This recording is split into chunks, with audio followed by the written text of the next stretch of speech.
अस्सलाम वालेकुम। वालेकुम अस्सलाम। आज हम बात करने जाएंगे अदानी टोटल एनर्जीज़ के बारे में। आपको कितना नॉलेज है?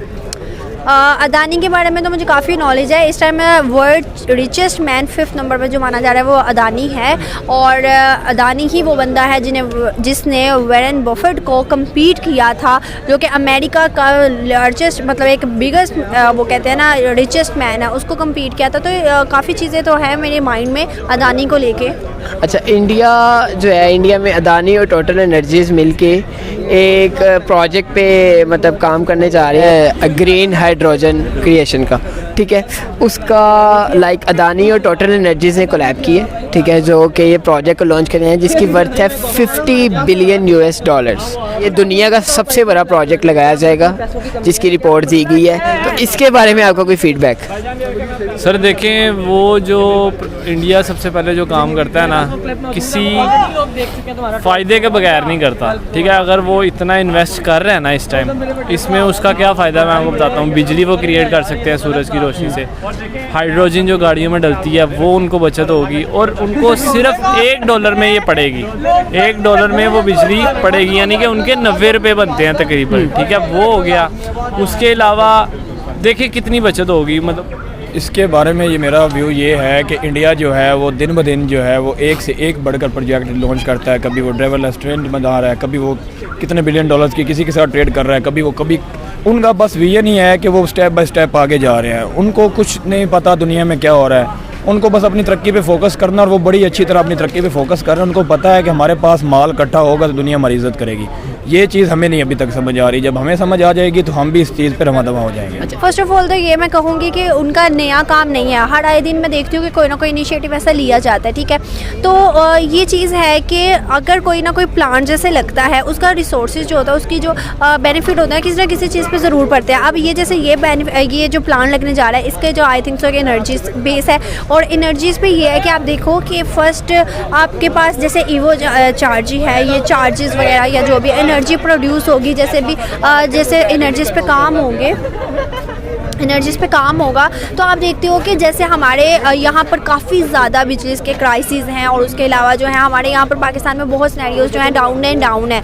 और इंडिया में जो है जैसे जैसे टेक्नोलॉजी आती है, एक टेक्नोलॉजी आती है, दूसरी टेक्नोलॉजी आती है, उसको वो बेनिफिट लेते हैं, और उसके साथ साथ जो टेक्नोलॉजीज़ होती हैं, आप देखते हैं कि एक टेक्नोलॉजी आई है, उसका बेनिफिट इतना ज़्यादा लिया जाता है कि ऑल ओवर द वर्ल्ड जितने भी मुल्क उनको साथ सपोर्ट कर रहे हैं वो भी उसके साथ लेते हैं। अभी कल परसों की बात है, UPI जो कि उनका banking online banking digital system था, लेकिन उसको सिर्फ एक प्राइवेट ऐप थी इंडिया की, उस प्राइवेट ऐप को फ्रांस ने भी लिया, लीगल करवाया, रशिया ने भी करवाया। तो ये सारी चीज़ें हैं कि सब चीज़ों को जो बाहर की कंट्रीज़ हैं उनको देखती हैं और समझती हैं, लेकिन जो एज़ कम्पेयर टू मैं समझती हूँ कि पाकिस्तान जो है सारे सिनेरियो में बहुत पीछे रह चुका है। अच्छा, वो फोरकास्ट कर रहे हैं कि उसको $1 पर kg पे उसको सेल करना चाह रहे हैं, तो उसकी कंजम्पशन जो है वो काफ़ी वाइटल बताई जा रही है as compare to petrol and diesel and जितने भी ऑर्गेनिक प्रोडक्ट्स हैं जो डायरेक्टली अर्थ क्रस्ट से रिसोर्स किए जाते हैं। तो उसका जो फ़ायदा है वो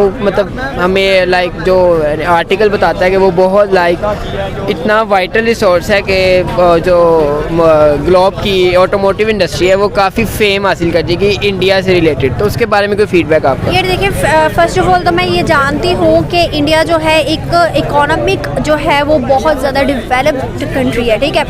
फर्स्ट ऑफ ऑल अगर देखा जाए उनकी एक चीज़ में नहीं, उनके हर सीरीज़ में बहुत ज़्यादा वो हाइप हासिल कर चुके हुए हैं। उनकी जो है हर टेक्नोलॉजी से एक नई टेक्नोलॉजी निकलती है। अगर आप ग्लोबल की बात करते हैं तो इन्वायरमेंट आप देख सकते हैं कि वहाँ भी पोल्यूशन बहुत ज़्यादा है। उस पोल्यूशन को ख़त्म करने के लिए ही उन्होंने इलेक्ट्रिक बसेस, इलेक्ट्रिक कार्स और इलेक्ट्रिक जो है हर चीज़ का यूज़ करना शुरू किया ताकि पोल्यूशन को ख़त्म किया जाए। उसके बाद आप देखते हैं ग्लोबल में और भी बहुत सी चीज़ें आ जाती हैं। उनके साथ साथ उन्होंने प्लांट्स लगाना शुरू किया।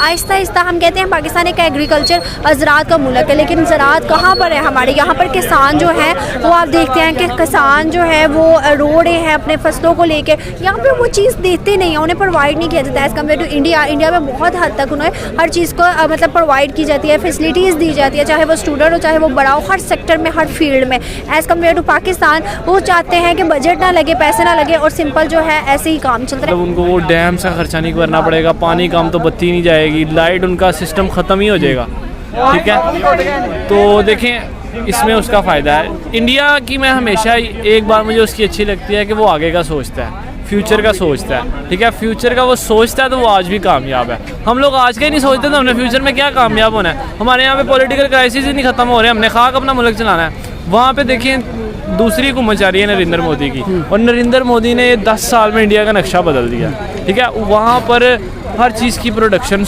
इतनी तेज़ी से स्टार्ट हो रही है। वहाँ पे फॉरेन कंट्रीज़ इतना इन्वेस्ट कर रही हैं, इतना इन्वेस्ट कर रही हैं, आपकी सोच है। हमारी तरफ क्यों नहीं देखते इन्वेस्ट करने के लिए? क्यों? उनको पता है इन्होंने कर्जा मांग लेना है। इन्वेस्ट करें तो बेचारे ने कर्जा मांग लेना है, और वहाँ पर वो पैसा इन्वेस्ट करेंगे, उनको पैसा आएगा। इसमें इंडिया का अगर एक कंपनी वहाँ पे इन्वेस्ट ना करें, इंडिया का कोई नुकसान नहीं है, ठीक है, बल्कि उन कंपनी का नुकसान है जो वहाँ पे इन्वेस्ट नहीं करेगी। ये जो इंडिया ने हाइड्रो पावर प्रोजेक्ट चलाया है ना, देखें आप, इसमें उसने एक दफ़ा इन्वेस्ट करना है सिर्फ, जितना आपने क्या बताया 50 बिलियन US डॉलर, ये वो कर सकता है।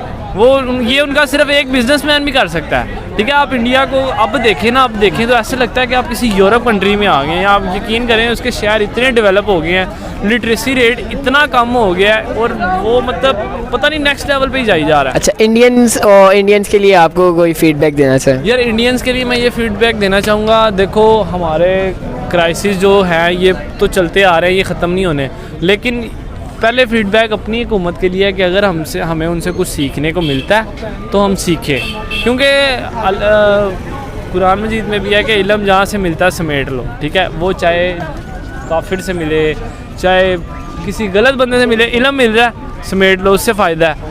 अब देखें इंडिया इतनी वेल डेवलप कंट्री हो गई है यार, हैट्स ऑफ टू यू। वहाँ के बच्चे को अपनी ज़िम्मेदारी पता है, इसलिए वो कामयाब है। उसकी जो एप्लीकेशन है और उसकी जो कंजम्पशन है ग्रीन हाइड्रोजन की, वो आपको पता होगा कि ऑटोमोटिव इंडस्ट्री में है, एनर्जी में है, जहाँ से वो रिक्रिएट की जा रही है, ठीक है। उसकी जो लाइक कह लें कि इन्वायरमेंट फ्रेंडली एनर्जी जिसको कहते हैं, उसमें इंडियन काफ़ी काम कर रहे हैं। इंडियन की इकॉनमी और इंडिया के जितने भी बिजनेसमैन हैं वो इन्वेस्ट कर रहे हैं। तो उसके बारे में आपकी क्या फीडबैक है? लाइक वो कहाँ पे अपने आप को देख सकते हैं जब ये प्रोजेक्ट लॉन्च हो जाएगा?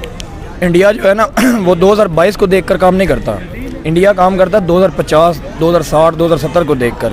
हम क्या करते हैं, हम 2015 को, 20 को, 1900 में देखकर काम करते हैं। वो फ्यूचर का देख के करते हैं काम। फ़र्क ये है कि वो जो आज काम कर रहे हैं ना, उसका उनको बेनिफिट वो सोचते हैं कि इसका लॉन्ग टर्म कितना बेनिफिट होगा। तो जो ये इस प्रोजेक्ट की आप बात कर रहे हैं, तो ये प्रोजेक्ट उनका बड़ा लॉन्ग लास्टिंग चलने जा रहा है। इससे आपको पता है अब दुनिया बदल गई है।